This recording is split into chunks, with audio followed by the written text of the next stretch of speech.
Assalamualaikum warahmatullahi wabarakatuh.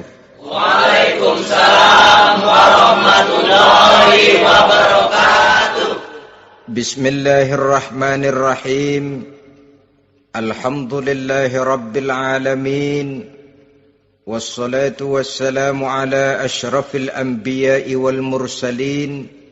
Sayyidina wa maulana Muhammadin wa ala alihi wa ashabihil mujahidin at-tahirin. Amma ba'du, subhanaka la ilma lana illa ma 'allamtana innaka antal alimul hakim. La hawla wa la quwwata illa billahil aliyyil azim. Saudara-saudara kaum muslimin, terutama adik-adik para remaja dan pemuda yang saya cintai. Apabila seseorang akan membangun rumah, tentu saja dia akan mengadakan beberapa pilihan. Sejak dari memilih lokasi di mana rumah itu akan didirikan, sampai kepada menentukan bahan-bahan kualitas yang akan dipakainya, sampai kemudian kepada wujud dan bentuk rumah yang akan ditinggalinya. Demikianlah bahwa untuk membangun sebuah rumah yang hanya untuk menaungi kehidupan di dunia ini, kita mengadakan berbagai macam pilihan. Apalagi kalau kita akan membangun sebuah rumah tangga yang kita harapkan tidak hanya akan menaungi kehidupan di dunia ini, tidak hanya untuk kepentingan kita saja, tetapi juga untuk kepentingan anak cucu kita di belakang hari, termasuk sampai kepada hari akhirat nanti. Oleh karena itu, pada pertemuan kali ini, saya hanya ingin khusus berbicara kepada adik-adik remaja dan para pemuda, bagaimana sebaiknya memilih jodoh menurut ajaran agama Islam. Dalam Al-Quran, Allah subhanahu wa ta'ala menjelaskan, Zuyyina linnasi hubbus syahawati minan nisa. Bahwa manusia, apapun jenisnya, asal dia bernama manusia, dihiasi dengan perasaan cinta kepada perempuan.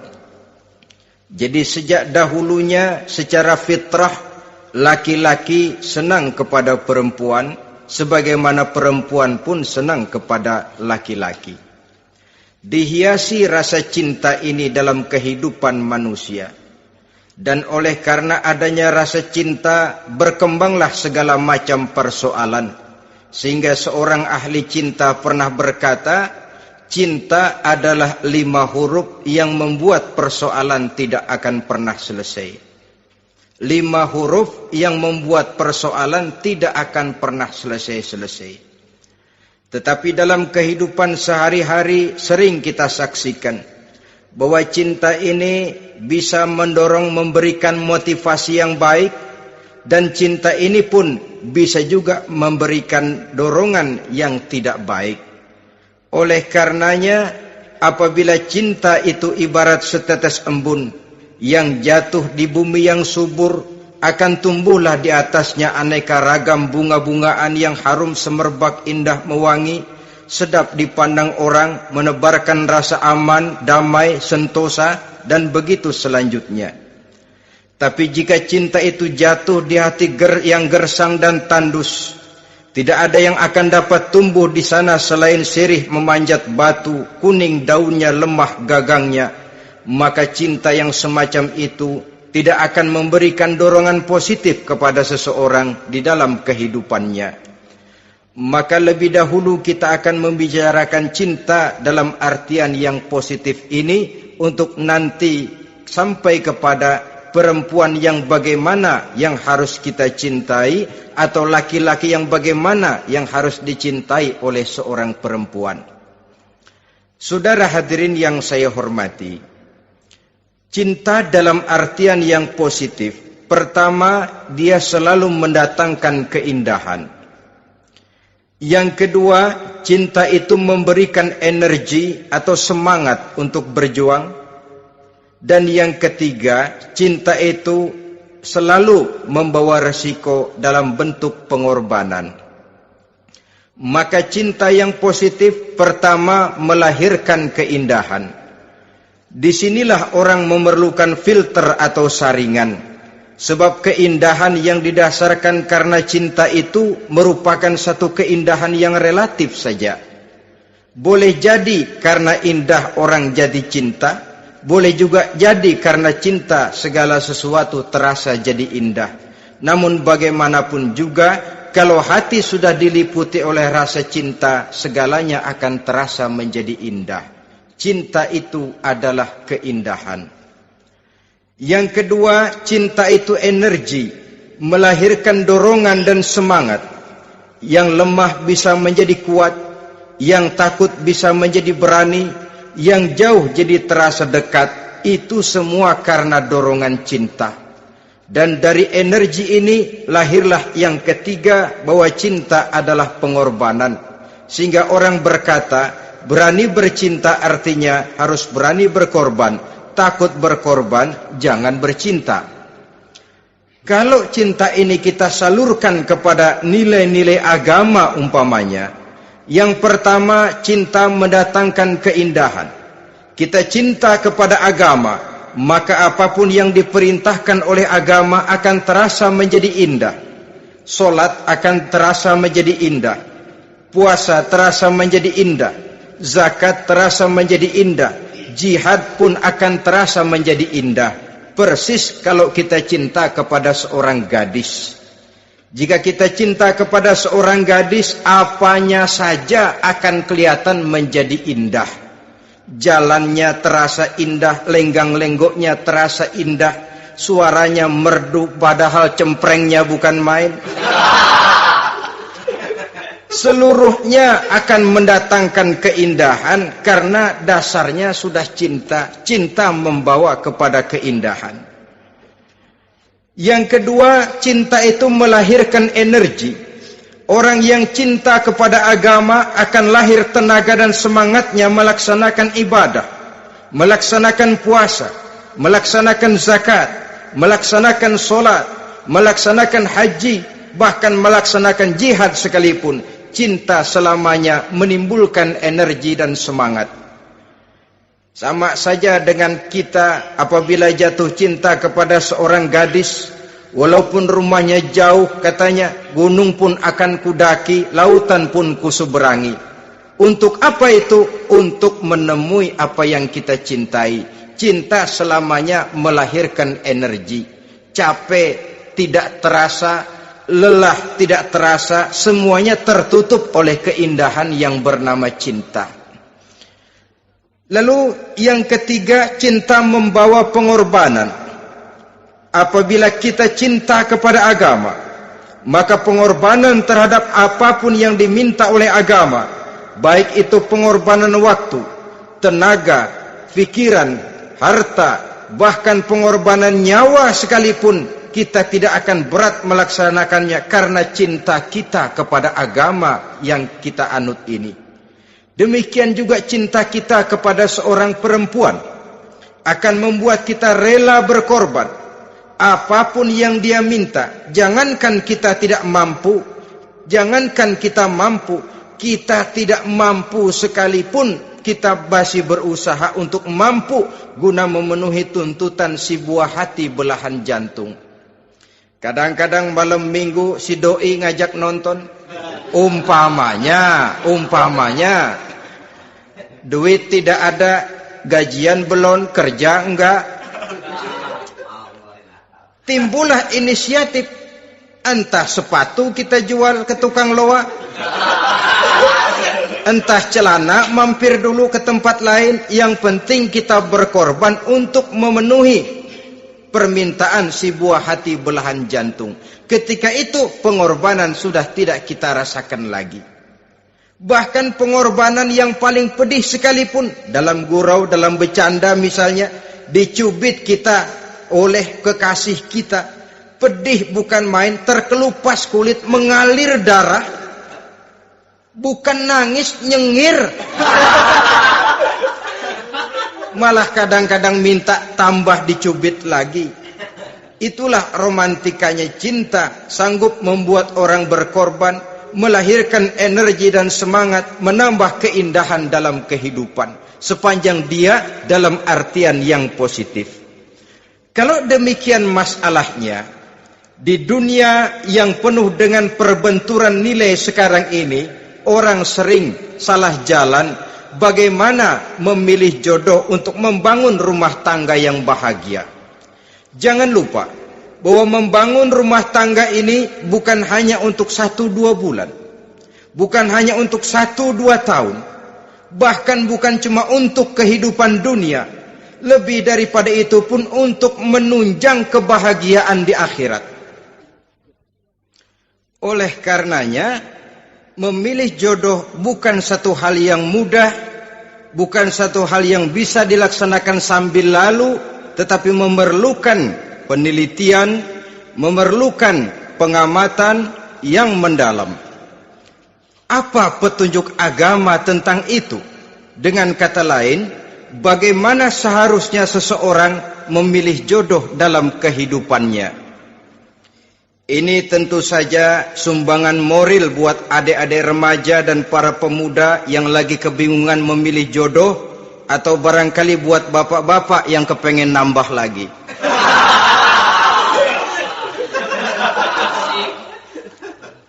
Mohon maaf kepada ibu-ibu, saya tidak menganjurkan, cuma ngajarin. Yang pertama, menurut Nabi, nikahilah perempuan itu karena rupanya, karena hartanya, karena keturunannya, dan karena agamanya. Ada 4 motif utama di sini. Pertama, memilih jodoh, lihatlah rupanya. Lagian siapa yang kepengen dapat jodoh rupanya nggak karu-karuan?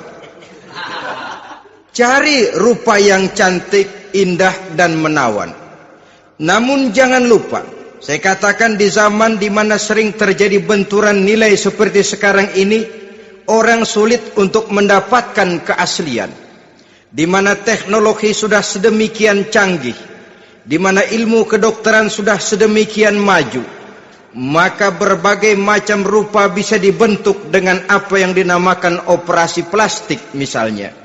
Yang pesek bisa dibikin mancung, kuping yang kelebaran bisa dibikin sedang, pipi yang kembung sebelah bisa dibikin rata, janggut yang tidak menarik bisa dibikin bak lebah bergantung katanya.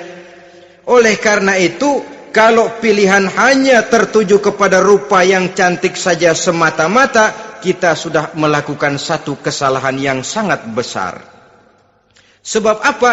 Diperingatkan oleh Nabi melalui hadis Ibnu Majah, Bazar dan Baihaqi dari Ibnu Umar. Janganlah kamu kawini seorang perempuan karena kecantikannya, sebab kecantikan boleh jadi akan mencelakakan. Jangan juga kamu kawini perempuan karena hartanya, sebab kekayaan biasanya akan mendatangkan kesombongan. Tetapi kawinilah karena agama dan akhlaknya, karena itulah yang akan membawa kepada kebahagiaan. Saudara-saudara kaum muslimin, terutama adik-adik remaja dan para pemuda, dikala usia puber, apalagi mata baru terbuka, awal balik namanya, remaja sering kehilangan filter. Pokoknya asal ngelihat rupa yang sudah lemot, denok, geboy, pikiran pun hanyut, malam terkenang, siang terbayang, tidur tak nyenyak, makan tak enak katanya, selalu terbayang wajah si doi. Dikala itu orang kehilangan pertimbangan bahwa rupa yang cantik kadang-kadang sering menipu. Diriwayatkan oleh Imam Ibnu Abbas, satu hari ketika sedang kumpul dengan para sahabat, lewatlah orang dengan potongan potongan orang kaya. Kelihatan kan, orang kaya sama orang miskin jalannya aja lain kan. Jalannya saja, jangan gaya hidupnya, jalannya saja lain. Liwat dia, Rasul bertanya kepada seorang sahabat, menurut pendapatmu bagaimana orang yang lewat itu?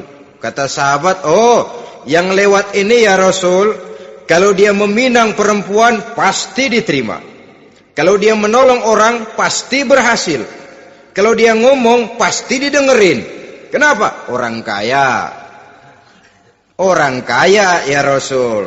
Kalau dia minang, perempuan mana yang kagak bisa menerima kalau dipinang oleh orang kaya? Biar mukanya udah belipet kayak dompet tanggung bulan. Kalau memang duitnya banyak, nggak kelihatan tuh muka yang belipet. Yang kelihatan duit. Kalau dia nolong orang, pasti berhasil apa yang dia tolong itu. Kalau dia ngomong, pasti didengerin orang. Walaupun omongannya biasa-biasa saja. Kenapa? Orang lihat penampilannya. Sudah, ketika orang itu lewat, beberapa lama kemudian lewat lagi seseorang yang kelihatannya miskin. Rasul tanya lagi, kalau orang ini, bagaimana pendapat kamu? Wah, potongan begini sih Rasul.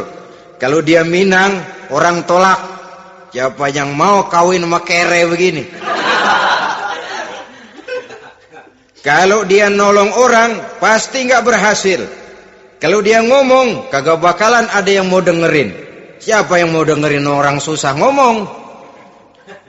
Setelah orang itu lewat, apa kata Rasul? Orang yang terakhir, yang lewat ini, yang barusan lewat, jauh lebih baik dari yang pertama yang lewat tadi.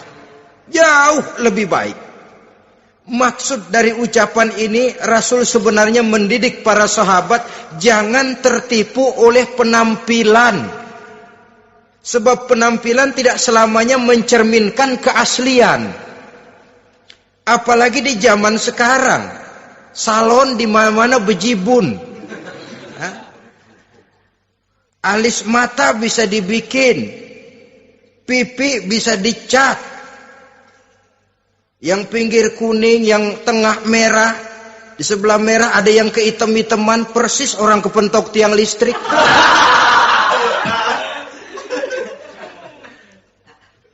Kecantikan yang artifisial, kecantikan yang bukan alami. Karena itu silakan saja cari yang cantik, tapi jangan terpaku sampai di situ. Sebab kecantikan di samping dia mudah berubah oleh pergeseran masa dan pertukaran waktu, ternyata penampilan tidak selamanya mencerminkan keaslian. Lain hari seorang sahabat pernah mengadu, "Ya Rasul, ada apa? Inna imraati la turaddu yadul lamis." Ya Rasul, istri saya tidak pernah menolak tangan orang laki yang menjamahnya, mengajak salaman kepadanya. Apa jawab Rasul? Ceraiin aja. Tapi hati saya berat ya Rasul, saya cinta betul sama dia. Ya kalau hatimu berat, jaga dia baik-baik. Nah, dari riwayat ringkas ini kita ambil satu perbandingan. Memang punya istri berwajah cantik itu kadang-kadang si malakama kalau imannya tidak kuat. Si malakama. Kita diemin aja, binal, makan hati, nggak aman, nggak tentram. Jangan-jangan saya berangkat ke kantor, dia ngompreng.